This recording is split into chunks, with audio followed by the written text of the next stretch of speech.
गणेश चतुर्थी की कर पौराणिक एवं प्रचलित कथाएं। संकष्टी गणेश चतुर्थी व्रत करने से घर परिवार में ए रही विपदा दूर होती है। कई दोनों से रुक मांगलिक कार्य संपन्न होते हैं तथा भगवान श्री गणेश असीम सुखों की प्रताप करते हैं। माँ की किसी भी चतुर्थी के दिन भगवान श्री गणेश की पूजा के दौरान संकष्टी गणेश चतुर्थी व्रत की कथा पढ़ना अथवा सुना जरूरी होता है। इससे संबंधित कर कथाएं प्रचलित हैं। पहले कथा पौराणिक एवं प्रचलित श्री गणेश कथा के अनुसार एक बार देवता कई विपदाओं में गिरे थे। तब वह मदद मांगने भगवान शिवा के पास आए। उसे समय शिवा के साथ कार्तिकेय तथा गणेश जी भी बैठे थे। देवताओं की बात सुनकर शिवाजी ने कार्तिकेय भी गणेश जी से पूछा कि तुम ही से कौन देवताओं के कासन का निवारण कर सकता है। तब कार्तिकेय गणेश जी दोनों ने ही स्वयं को इस कार्य के लिए सक्षम बताया। इस पर भगवान शिवा ने दोनों की परीक्षा लेते हुए कहा कि तुम दोनों में से जो सबसे पहले पृथ्वी की परिक्रमा करके आएगा वही देवताओं की मदद करने जाएगा। भगवान शिवा के मुख से यह वचन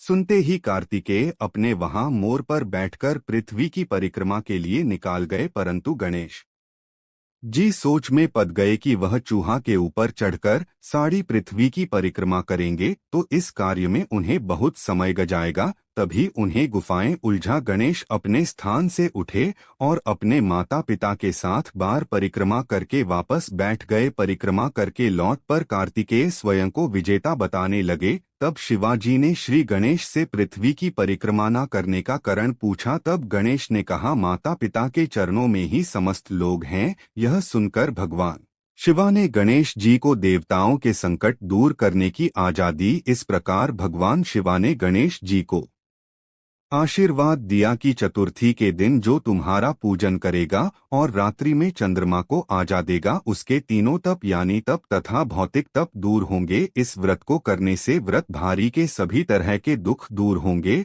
और उसे जीवन के भौतिक सुखों की प्रताप होगी। चारों तरफ से मनुष्य की सुख समृद्धि बढ़ेगी। पुत्र पत्रदियां ऐश्वर्या की कमी नहीं रहेगी। गणेश चतुर्थी व्रत की दूसरी कथा। एक समय की बात है, राजा हरिश्चंद्र के राज्य में एक कुम्हार था। वह मिट्टी के बर्तन बनाता था लेकिन वह कच्चे रह जाते थे। एक पुजारी की सलाह पर उसने इस समस्या को दूर करने के लिए एक छोटे बालक को मिट्टी के बर्तनों के साथ आवा में डाल दिया। उसे दिन संतुष्टि चतुर्थी का दिन था। उसे बच्चे की मां अपने बेटे के लिए परेशान थी। उसने गणेश जी से बेटे की कुशलता की प्रार्थना की। दूसरे दिन जब कुम्हार ने सुबह उठकर देखा तो हवा में उसके बर्तन तो पाक गए थे लेकिन बच्चे का बाल बांका भी नहीं हुआ था। वह डर गया और राजा के दरबार में जाकर सारी घटना बताई। इसके बाद राजा ने उसे बच्चे और उसकी मां को बुलवाया तो मां ने सभी तरह के विभिन्न को दूर करने वाली संकष्टी चतुर्थी का वर्णन किया। इस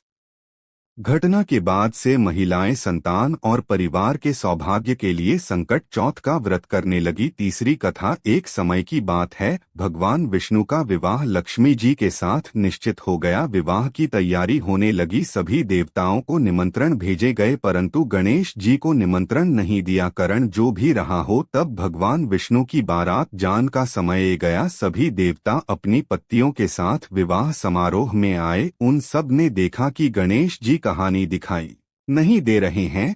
तब भी आपस में चर्चा करने लगे कि क्या गणेश जी को न्योता नहीं दिया गया है, यह स्वयं गणेश जी ही नहीं आए हैं। सभी को इस बात पर आश्चर्य होने लगा। तभी सब ने विचार किया कि विष्णु भगवान से ही इसका कारण पूछा जाए। विष्णु भगवान से पूछने पर उन्होंने कहा कि हमने गणेश जी के पिता भोलेनाथ महादेव को न्योता भेजो है। यदि गणेश जी अपने पिता के साथ आना चाहते तो आज जाते, अलग से न्योता देने की कोई आवश्यकता भी नहीं थी। दूसरी बात यह है कि उनको सव मनमोहन सव माँ चावल का भजन दिन भर में चाहिए। यदि गणेश जी नहीं आएंगे तो कोई बात नहीं, दूसरे के घर जाकर इतना सर खाना पीना अच्छा भी नहीं लगता। इतनी वार्ता कर ही रहे थे कि किसी एक ने सुझाव दिया, श्री गणेश जी आदि जैन तो उनको द्वारपाल बनाकर बैठा देंगे कि आप घर का ध्यान रखना। अब तो चूहा पर बैठकर धीरे धीरे चलोगे तो बारात से बहुत पीछे रह जाओगे। ये सुझाव भी सबको पसंद ए गया। तो विष्णु भगवान ने भी अपनी सहमति दे दी। होना क्या था कि इतने में गणेश जी वहां पहुंचे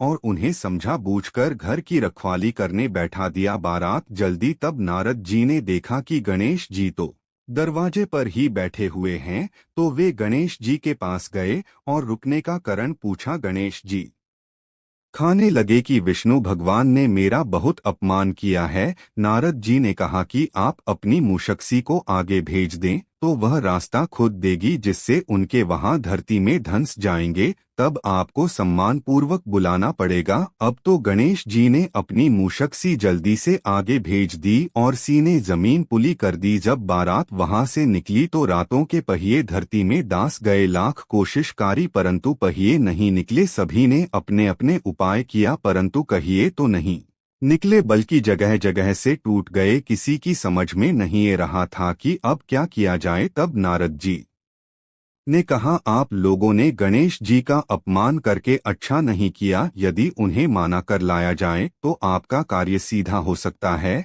और यह संकट चल सकता है। शंकर भगवान ने अपने दूध नदी को भेजो और वह गणेश जी को लेकर आए। गणेश जी का आदर्श सम्मान के साथ पूजन किया। तब कहानी रथ के कहिए निकले। अब रथ के पहले निकाल तो गए परंतु में टूट फूट गए थे, तो उन्हें सुधरे कौन। पास के खेत में हाथी कम कर रहा था, उसे बुलाया गया। हाथी अपना कार्य करने के पहले श्री गणेश मामा का कर गणेश जी की वंदना माँ ही माँ करने लगा। देखते ही देखते हाथी ने सभी पहियों को ठीक कर दिया। तब हाथी खाने लगा कि यह देवताओं अपने सर्वप्रथम गणेश जी को नहीं मनाया होगा और नहीं उनकी पूजन की होगी, इसीलिए तो आपके साथ यह संकट आया है। हम तो मूर्ख अज्ञानी है, फिर भी पहले गणेश जी को पूछते हैं, उनका ध्यान करते हैं। आप लोग तो देवता गण हैं, फिर भी आप गणेश जी को कैसे भूल गए। अब आप लोग भगवान श्री गणेश जी की जय बोलकर जैन तो आपके सब कम बन जाएंगे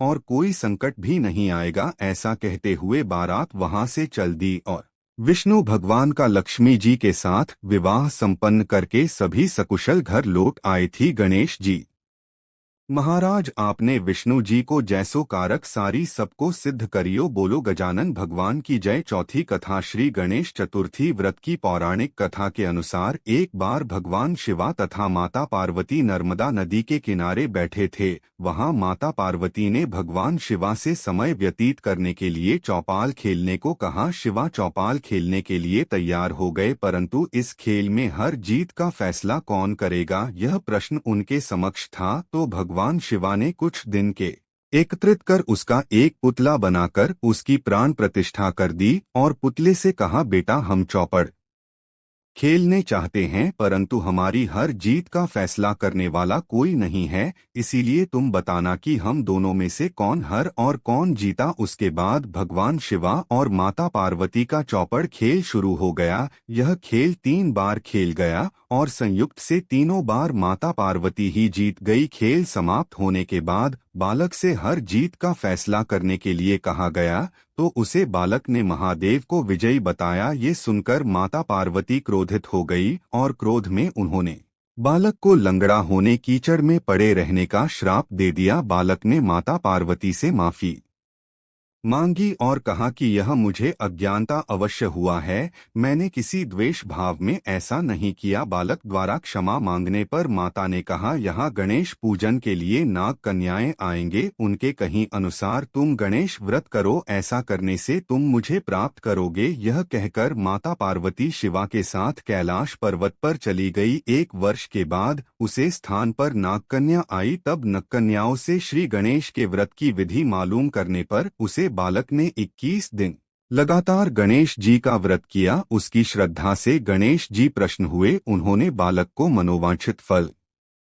माने के लिए कहा। उसे बालक ने कहा कि विनायक मुझमें इतनी शक्ति दीजिए कि मैं अपने पैरों से चलकर अपने माता पिता के साथ कैलाश पर्वत पर पहुंच सकूं और वे ये देख प्रसन्न हो। तब बालक को वरदान देकर श्री गणेश अंतर्ध्यान हो गए। इसके बाद वह बालक कैलाश पर्वत पर पहुंच गया और कैलाश पर्वत पर पहुंचने की अपनी कथा उसने भगवान शिवा को सुनाई। संगीत पर भगवान शिवा ने भी बालक के बताया अनुसार 21 दोनों तक श्री गणेश का व्रत किया। इस व्रत के प्रभाव से माता पार्वती के मां से भगवान शिवा के लिए जो नाराजगी थी वह समाप्त हो गई। तब यह व्रत विधि भगवान शंकर ने माता पार्वती को बताई। ये सुनकर माता पार्वती के मां में भी अपने पुत्र कार्तिकेय से मिलने की इच्छा जागृत हुई। तब माता पार्वती ने भी 21 दिन तक श्री गणेश का व्रत किया तथा दूर्वा फूल और लड्डुओं से गणेश जी का पूजन अर्चन किया। उड़द की 21वीं दिन कार्तिकेय स्वयं माता पार्वती जी से मिलने गए। उसे दिन से श्री गणेश चतुर्थी का यह व्रत समस्त मनोकामनाओं की पूर्ति करने वाला व्रत माना जाता है। इस व्रत